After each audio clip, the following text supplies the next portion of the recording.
Hello, everyone, and welcome back to Chasing Psychological Safety. Thank you for being patient with us last week. We made it out of COVID. Both Fiona and I have went through it, ideally without long-term effects, but you have to tell us whether that comes through from our work of late. So, right, today, again, about impression management. And if anything, we don't talk about it enough. We were just saying the other week that we should probably do this, I don't know, maybe once a month or so, simply because going through what we're going through, in particular with a 2021 that feels like a very hard repeat of 2020 for many people, it will crop up, and it will crop up in very different ways. And our circumstances have changed, and whatever we thought was impression management at work is now a different beast. In yesterday's article, we've attacked kind of some of the moments where impression management crops up again. Those are when your external circumstances are changing, whether it's the world around us or the enterprise circumstances. They are when the configuration of the team is changing.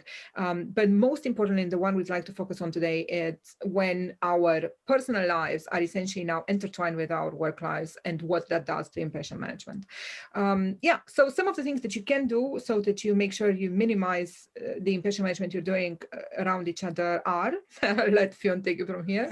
So the first one that we talk about, and we use this in our plays and in the work that we do, and we've talked about it before, but it's really important, is really simple.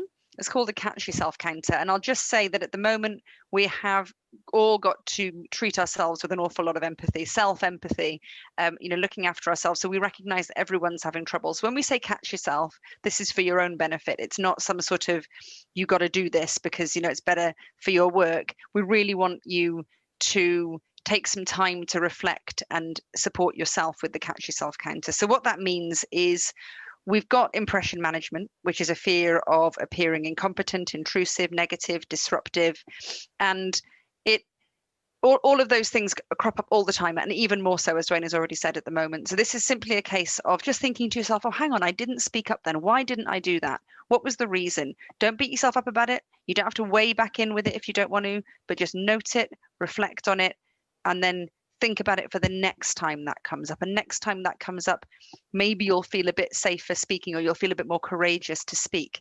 But it's really about just catching yourself, having a moment, noting it, and thinking, I didn't speak up then. Why was that? So that you can be aware of it and become increasingly aware of it. And then slowly but surely start to do some work on that impression management over time.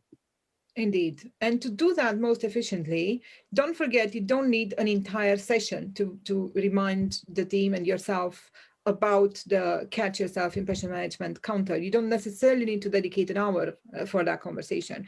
You should have maybe mini catch yourself counter refresher sessions within other types of play. So for instance, if you're using our software and you're going to be doing a team relaunch, make sure you have a 3 to 5 minute segment where you remind everyone, including yourself, what that means.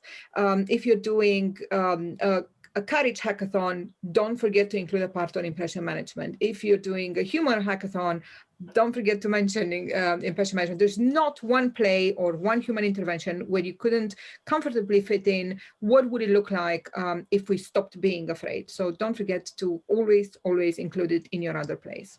Yep.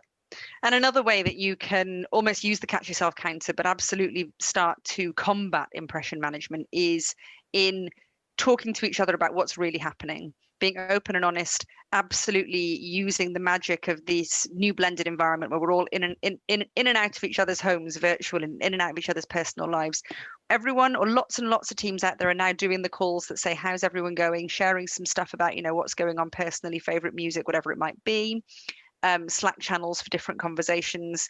But we need to now take that a step further. We need to keep developing this ability to not impression manage in the virtual environment. And the way that we can do that is move those conversations forward from being really general. How are you? Hey, this is my general situation. A couple of kids at home, homeschooling, elderly parents, dog to walk, whatever it might be, to, so what's happened today? Like, where are you at right now? What happened this morning that has derailed you or, caused you to feel insecure or not safe in some way? So actually getting that conversation down to more of a granular, real level so that we can really start working on our impression management rather than kind of working at it at a surface level. So So of all the fears, if you're going to eliminate one first, eliminate the one of being reluctant to be too intrusive. Be intrusive, intrude on each other's lives. This is the time to tighten those bonds. Thank you for listening to us, and come back next week for a couple more tips on what you could be doing with your team so that you keep being psychologically safe and ideally happier and more performant. Have a lovely day. Bye. Thanks, everybody. Bye.